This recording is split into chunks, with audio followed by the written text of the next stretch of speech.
Back here, first things first, we're going viral. So UCF gave Duke all they could handle and nearly pulled off the upset in a game where they were 13-point underdogs. Here's what UCF's head coach Johnny Dawkins said to his team after the tough loss. Look, man, we always said it's going to end two ways when you invest like we invest. We're going to end, man, celebrating. We're going to end crying. We're going to end in tears. We end in tears. That's because we invested, as I said before, so much in each other and so much in what we were doing. And again, man, I told you guys before, I love you guys. It's been amazing coaching this group. And like I said, for us, we got a lot of good memories, man. A lot of good memories. We've accomplished a lot of amazing things this year. And I know that doesn't, do anything for us right now. But at some point in time, it will. And so again, I know this is going to hurt. It's going to hurt for a while. I've been in it before and the same thing. But we're proud of you guys. We're proud of the effort and the energy that you gave us all year long. Chad, what are we going to say, man? Hey, family on three, family on three. 1, 2, 3, family. I think you get a sense of how hard it really affects these guys. You audibly hear them crying while he was speaking. Well, I mean, that's a senior-laden team. And so for some of those guys, that's the last basketball game they're going to play. For a lot of those guys, really all the seniors except for Taco, it's the last basketball game they're going to play in the States that counts. And so and for Johnny Dawkins, if people don't know the story, he was Coach K's first real great player at Duke. He then was a decade-long assistant under Coach K. His son, who played, I think, what's being called the best game of his life in this game on Sunday. Well, you grew up in the area. Getting knocked out of the tournament's tough no matter what, but in these circumstances, that win would have been so exhilarating given the storylines. That's a tough one, man. And those seniors, the ones that don't go on to play in the NBA, they go out and get a regular job. They'll never be in that rarefied atmosphere. But a lot of times, Jenna, it's about the work that you put into it and dreams unfulfilled. That's why you see the outpour of emotion, because only those players know the type of work, all the early morning workouts, all those extra sessions, and it didn't pay off for them. That's the reason why, man, afterwards, man, the sense of reality that, wow, all that work and I didn't win. it's tough. All right, time for stories to start your morning, sponsored by Gillette Clear Gel. The Lakers were officially eliminated from the playoffs on Friday, which makes the over-under on when they will seemingly part ways with Luke Walton. Let's put it at the day after the season ends. I will take the under. Okay, I'll take the over, Jenna. According to reports, Jason Kidd would be a serious candidate for the job. But, Nick, would this be a good move for this team? No. There's three names that have been attached to this job ever since we knew Luke was getting fired. Jason Kidd, which is the worst of all available options. Mark Jackson, who I think has gotten something of an unfair rap, I think would be a fine choice. And Ty Lue, I think, would be a very good choice. Now, maybe they'll go off the board and hire someone different. But I watched, and a lot of people watched, what Jason Kidd did in Milwaukee. And if you didn't watch that, just watch Milwaukee take off this year post-Jason Kidd. That's all you need to know about him coaching in the NBA in 2019. If there was some type of intel where I felt like Jason Kidd, that maybe he might be able to bring out the greatness in Lonzo Ball, given he's a big point guard and the way he played, struggled with his shooting, I've been like, you know something? But I think Jason Kidd's going to go back to college. I don't think his next job will be in the NBA. No chance Luke Walton stays? No chance Luke Walton stays. And to that point, his alma mater, Cal, that job's open. To the NFL now, the Cardinals are rumored to be taking Kyler Murray with the first overall pick in the draft. When head coach Cliff Kingsbury was asked about drafting a quarterback at 1, he said, everything is on the table. So you think the Cardinals do indeed draft Kyler? I think they will. I don't think they should. I think they should trade out of it. They are not a quarterback away from being a potential playoff team. They have a number of holes on that roster, and a lot of them start with big people. Defensive line they need big offensive linemen. Their offensive line is one of the worst in the league. So I trade back. This is a draft that has so many quality blue chip players. Trade back, get the picks, help my roster out. 100% agree. I think they will take Kyler. I think their best move is if you have the #1 pick in a draft and you're not going to take a quarterback in a quarterback draft, the best move is always trade out of that pick and accumulate extra picks, especially a team as bereft of talent as the Cardinals. I would trade back. I'd see if the Giants want to move up, if the Raiders want to move up, some of these teams with multiple first-round picks, and try to plug a bunch of holes and see what Josh Rosen looks like with quarterback whisperer Cliff Kingsbury. Try that out. All right, moving on. The Steelers GM continued to stick up for his quarterback. He said all the talk around Big Ben is white noise and, quote, we feel comfortable knowing Ben is our quarterback and our leader. See, what do you make of Kevin Colbert's comments? I always tell guys in the locker room, man, if y'all want to know what the front office think, just read the contracts. Read how much money people making, read how many guarantees they got, and regardless of what you feel, that's how they feel upstairs. Pittsburgh has always loved Ben Roethlisberger, and they are looking to do what they very seldom ever do, is give aging guy guaranteed money. He's the second best quarterback in the history of the franchise behind Terry Bradshaw. They respect his career, and they're going to let him go out in an Eli-type way. That's the reason why they're rewarding him with this new contract. Listen, even if I don't like the plan, I respect teams that have a plan or at the very least have a consistent message.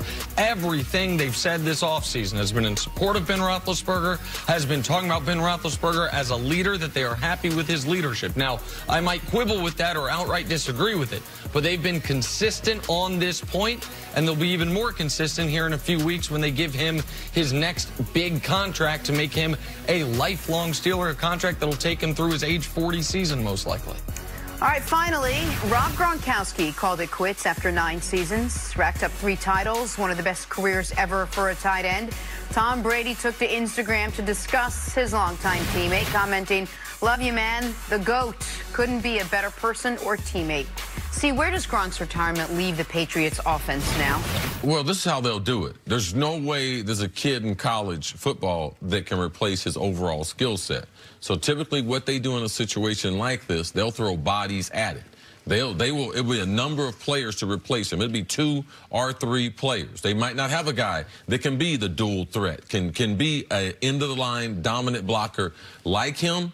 So what they'll do is maybe get one guy to be able to do that. They'll get a tight end that's a route runner now. They'll get a tight end that's their move guy, a little undersized guy that can play fullback, can also play tight end in motion. I'm going to tell you what they won't get. They will not get a tight end that can move outside the numbers and put fear into NFL defenses the way Rob Gronkowski could. So they have to change their offense. They have to try to build to come up with the best Patriot way to duplicate his overall productivity. And I believe it can only be done through a variety of players. His skill set, his football IQ, his ability to play in any type position in that formation, being tight end, right or left, slot, right or left, outside X receiver, right or left, fullback in the backfield, move tight end. Those are things that Rob Gronkowski does. And the thing that I think is the most special trait that he has is he has a catch radius like a wide receiver. It's no different than throwing the football to Larry Fitzgerald. He is sure-handed, and you don't have to be on target. So Tom Brady has benefited from that. He has tremendous confidence in throwing to Gronkowski. So there's no way they can duplicate his output impact on the team with one player. Let me ask you a question real quick, C. So if you have to have multiple people fill that role, what advantages did the Patriots have last year or in previous years when one person can fill that role, as far as being able to change the play at the line of scrimmage, as far as being able to see what defense the opposition is in, and then adjust what you're going to do, run, pass accordingly? It would seem to me, if you have a guy, okay, we have a guy who can replace his blocking, a guy who can replace his catching, but they're not the same person, all of a sudden you're constricted a bit in your, I guess, creativity. Yeah, that they're you easier can get to scout. You become very predictable. And you start playing situational football. When this guy's in the, just like last year, I told people, when hey, Devlin's in the game, James Devlin's in the game. That meathead with that neck roll, when he's in the game, he's trying to knock someone backwards. They are trying to run the ball with him and Sony Michel. They will become more predictable. And then Tom Brady becomes easier to defend. So a couple really interesting, at the tail end of Peter King's story about this morning, there were a couple lines that, to me, could have been the headline. One was, Drew Rosenhaus, Gronk's agent, left the door wide open to Gronk coming back at some point during the season.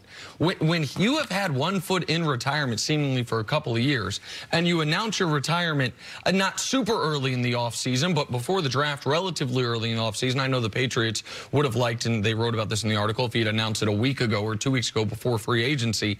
It would strike me as very odd if Gronk came back, because it seemed like Gronk was close to retiring a year ago. So this seems to me like a decision that he was moving towards all throughout the season. Right, and I won't be shocked, because a lot of people think Gronk's got all these deals. People think that, like, there's a lot of glamour for NFL players afterwards. There's only a few businesses they can go into. Now, he can be a wrestler. Oh, I mean, like, seriously? Like, okay, like, how long can you really do that? And with the type of injuries he's had, as far as his arm, his broken leg, his bad back, how long can you wrestle? So if he were to sit out and then try to come back, given the injuries, what Gronk do you think you'd be getting? Well, I'm pretty certain that at some point during the season, Gronk's going to think he can play. All right, because he's not going to be taking the physical pounding. does. Absolutely, but the same thing. When you get out of pro football, your body starts to feel better.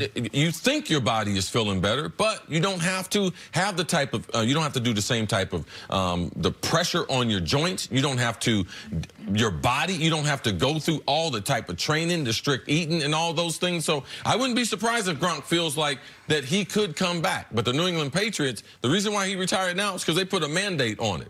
He had already gone to a week past free agency, and they didn't like that. So he didn't have a choice. He had to let the Patriots know. The other thing Peter King wrote about was he talked about how he said it's the worst tight end room in the league now, with Steven Anderson, Matt LaCosse, and Jacob Hollister as the only tight ends, because Dwayne Allen also left the team this offseason via free agency. And he just threw this out there that maybe the Patriots could trade for A.J. Green. Now, that seems off the board, but Peter King wouldn't bring it up unless he was hearing things that A.J. Green could be available. That would be a reinvention of this Pats offense and the best true wide receiver the Pats have had since Randy Moss. But if they stand pat with their current wide receiver group, then it's going to be a lot of, we're in the beginning of the season, we're like, wait, how are the Patriots going to manufacture points? They'll find a way. But this is, we talked about a lack of wide receiver and pass catching talent last year, and that was with Gronk on the team. And if they did trade for A.J. Green, I'd be buyer beware. A lot like they did with Cooks, is trade for him for 1 year. He's in last year of his contract. Then flip him. And then try or let him go. Yes, and then let him hit free agency. All right, we'll take a break. Coming up, why is Kyrie taking shots at his coach? It's next on First Things First. I don't think he was taking shots at his coach.